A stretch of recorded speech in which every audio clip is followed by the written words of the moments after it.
And a big supermassive hello to you all out there.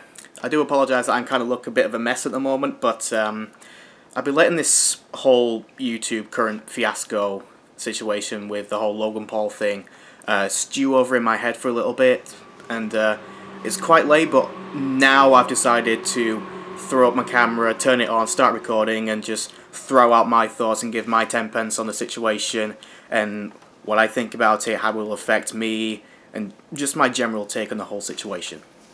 So this is just another one of the thousands of video responses that have been made in response to this situation, but to bring everybody up to speed if you're not quite there. This is all revolving around a YouTuber by the name of Logan Paul, a really famous and popular YouTuber of about 15 million subscribers, who has recently done a few vlogs in Japan, some of his like diss track like crazy antic vlogs in Japan that he has become known for, like pranks and kind of like general misbehavior, and he makes vlogs about that, daily vlogs he says, and his most recent vlogs in Japan have come under a lot of criticism and a lot of heavy fire, not least for the fact that one of those vlogs was showing a visit to a very, I don't want to say famous, but an infamous part of Japan called Aokigahara, which is known as the Suicide Forest. So Logan and his team have gone to the Suicide Forest, which is a wooded area around the foothills of Mount Fuji. They've gone to this area and they've made a vlog in there in which they actually encounter a body of a person who had recently gone in to go through with suicide. And the way that his team and Logan himself have reacted to this and what they have filmed in there has come under a huge barrage of criticism from all corners of the internet and just society in general for the purely disrespectful manner that they have shown this off with regards to even filming the body and showing it in any way, shape or form. And this has now made a huge dialogue about lots of different things, like how is this whole situation going to affect other YouTubers, how is it going to affect Japanese people, how is it going to affect foreigners who come over to Japan, either as visitors or as, like I am right now, I am living here, I am making a living over here. How is it going to affect those kinds of people? And I'm going to make this response to try and give my thoughts to address a couple of the issues, because there's a lot of stuff about this that will be impacting me personally, and there's a lot of stuff that's going to maybe impact the country as a whole. So I'm just going to try and throw out my thoughts, what I think about all this. Now this is wholly unscripted, and I don't feel like I'm going to articulate a lot of my points really well, but I'm going to try my best with this because, like I say, there's a lot of things about this that I really feel strongly about and are kind of going to really affect me and the portrayal of foreigners like me in this country as a whole. So if it's not current knowledge to you right now, I'm living in Japan right now. I'm making a living being an English teacher, working in schools in Japan, teaching English. That's why I haven't been able to make all of my older YouTube stuff for the past like year and a bit or so, because I've just not had the time with my job. And I bring this point up because not only am I an English teacher, but in my job mandate it says that I am to be a cultural ambassador. What that means is I'm coming over here as a representative of where I come from, and it's part of my job to bring the students a bit of cultural understanding. I've got to come over and be mindful and be respectful about the way of life over in Japan. I've got to be mindful about the way things are, about how Japanese people live, about what they believe in. There's a lot of mindfulness and a lot of respect and a lot of courtesy that's got to be shown to the way that Japanese people live and what they do and what they believe in. And with that, there's also an understanding of what the Japanese consider to be socially unacceptable or what they consider to be a taboo. And with regards to suicide, like it is in pretty much any other society, in any society, any part of the world, if you talk about suicide, it is a very sensitive subject and a big, like, social taboo, but especially in Japan, it is an extreme social taboo. I don't quite have the knowledge or the understanding of it to make like concrete points and to say this is the all and end all be all stance of the Japanese society on suicide, but it is a huge social taboo. And Aokigahara, the suicide forest, is an infamous place. A lot of people know about it, but it is not because it's a huge tourist destination. It is a place of infamy. It's a place that the Japanese people, and the local people especially, they fear it, they respect it, and they kind of don't want to have that place be known for such a social taboo. But it has become known as a place of suicide, so it has become the suicide forest. People will go in, if they are truly feeling that they want to go through with the act, they will go in there and try to completely cut themselves off from any contacts with friends, family and relatives to try and not make what they're about to do be a burden on other people, because suicide isn't really seen as the honourable way to go out of this world. It's a hugely private matter. Nobody likes to discuss it. It's a really private matter. So, to find out that this team, that Logan's team have gone to this place, I don't think really understanding the gravity of what they're doing. I mean, before they start off, apparently they were making jokes and quips before even going into the forest. And I think about 9 times in 10, if you went to the suicide forest, you would probably not have to see a situation like that, but Logan's team did. But the way that they go about it is just easily not one of the best ways to go about it. It's been seen as incredibly insensitive, disrespectful, just gory in the way that they have actually filmed the body and they've used it in the thumbnail of the video. It's in the title of the video. We find a dead body in the suicide forest. This was not the right way to go about it. It was not the right way to show it off, and it just showed a lot of insensitivity. And going back to my point about being a cultural ambassador, so Logan Paul has come over from America as a man with a huge following, with tons of influence behind him. And to act in the manner that he did, not only in the suicide forest, but generally all across his time in Japan, being obnoxious, like rude and disrespectful at places of intimate and really important culturally to the Japanese people, like going to temples, being a nuisance there, being a nuisance to the authorities and the hospitalities there. You could see in the videos that if you see the videos, you can see that the Japanese people are actually kind of, most of them are kind of like really uncomfortable with him being around and the way that he's acting, but they don't really do anything about it because that's just the way they are. Japan is not really a confrontational society. They'll just see something weird that happens and say, oh, right, okay, I'm gonna keep away from that. They don't come up and forward, and it feels like Logan's gone over there and he's taken a little bit of an advantage over that he knows that he probably had some inkling that the Japanese people weren't gonna be upfront with him about his behaviour, so he felt like, oh, I've got free reign now, so I'm going to do whatever the heck I want and swing an octopus tail around in the Shibuya crossing, throw Pokeballs at policemen and owners of restaurants when I can clearly see that it's not what they want and it makes them really uncomfortable. So generally Logan's behaviour as an ambassador of his culture and his nation in Japan is one that is really, really negative, and it sends the wrong kind of vibes, the wrong kind of messages to the locals that Americans are this loud and this obnoxious pretty much all the time. And this has a rippling effect, I think, on a lot of people. I think if you watch Gaijin Goomba's video on it, he's resonating kind of the same idea, that it's making the job of people like me, people like him, and thousands of others who try to come over here and bring a positive impact and try to help the people here.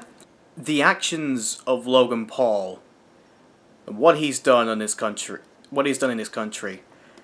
it's making the jobs of people like me, like Gaijin Goomba, and thousands of other foreigners who come over here to try and make a positive difference and to give to the Japanese community, it's making our lives that little bit more difficult, that little bit more treacherous. Because as I said, the Japanese people will then be getting the wrong kind of messages about foreign people.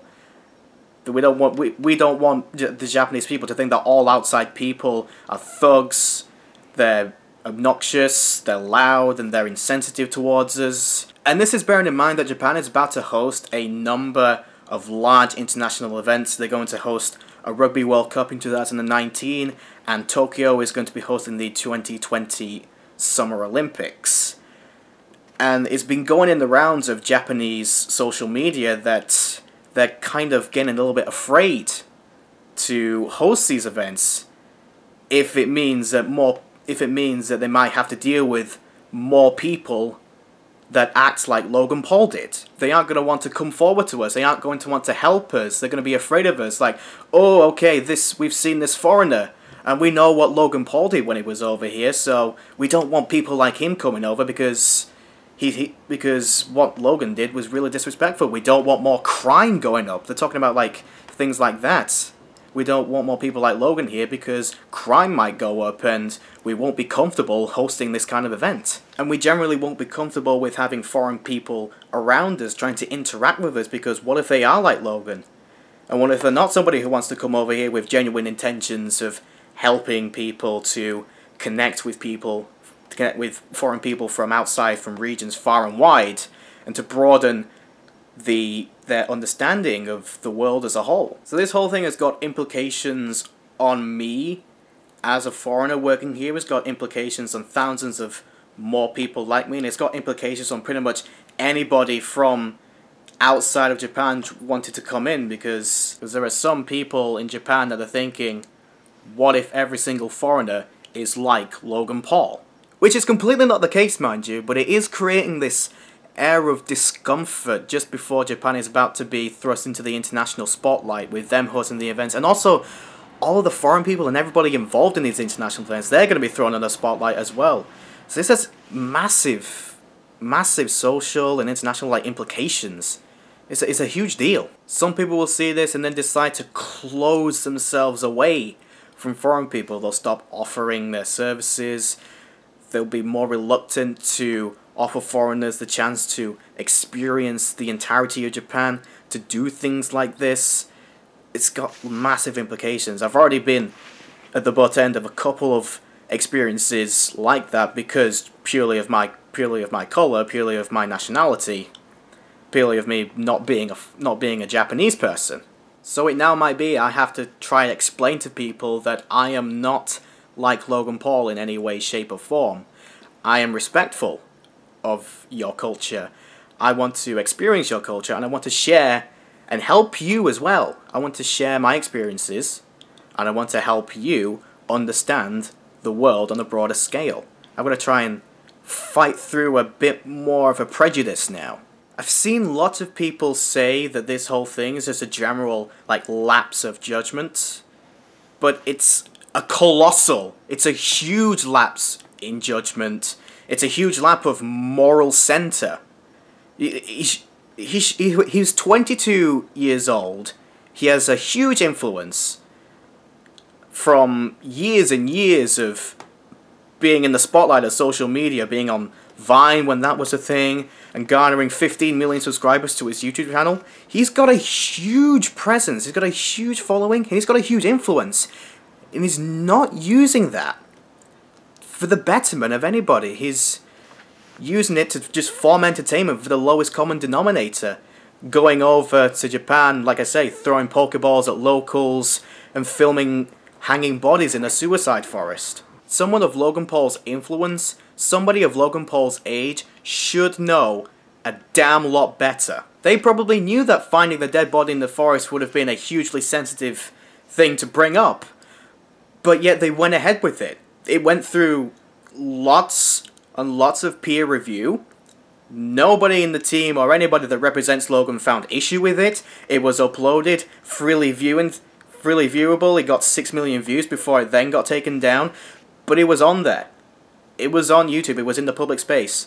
And nobody within Logan Paul's team or representatives or anything, nobody really took issue to it. It was there. People could watch it. It was there in the title.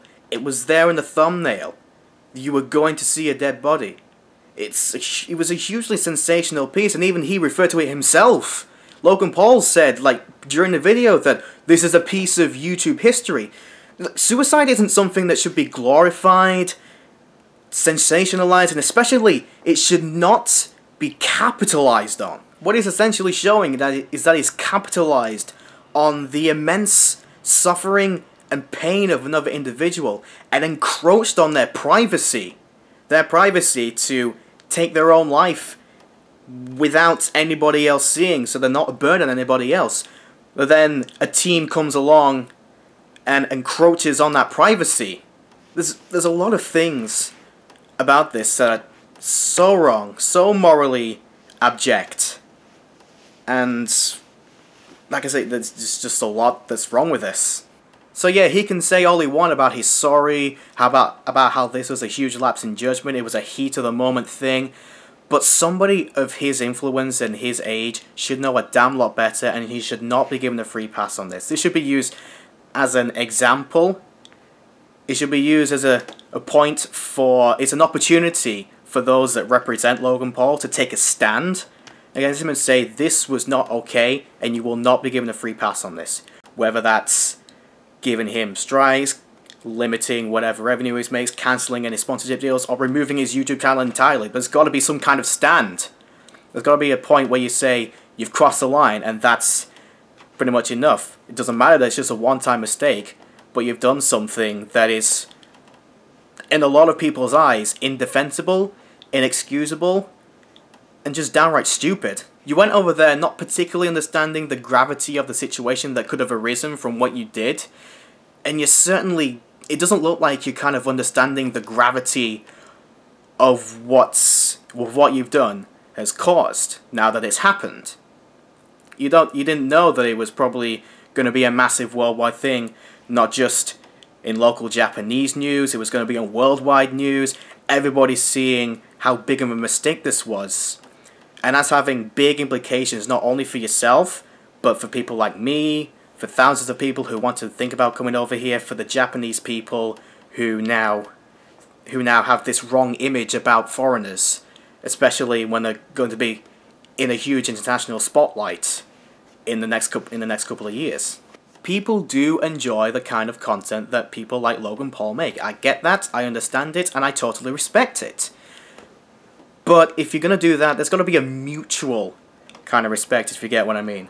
If you're going to go over to especially a foreign place and do the kind of content that you do, you've got to know where your boundaries are, where the lines are. You just need to have a good sense of judgment of what's right, of what's wrong. If you notice things that start making people feel uncomfortable, you should think to yourself, alright, maybe I should stop what I'm doing.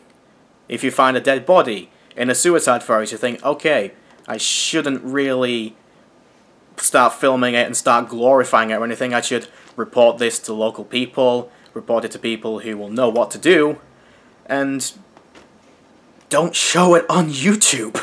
So yeah, it's a huge situation.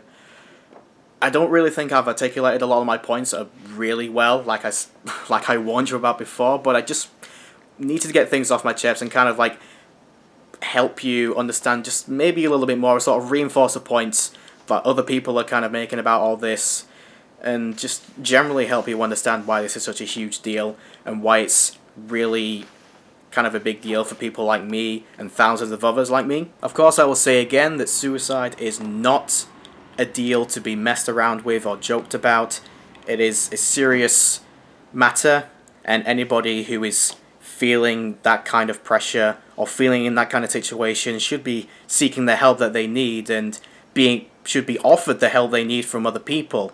It's as easy as going online and typing into Google suicide prevention. You'll get a list of numbers and a host of places who'll give you the support and the help that you will need to help you feel a bit more positive and try to get you out of your dark place.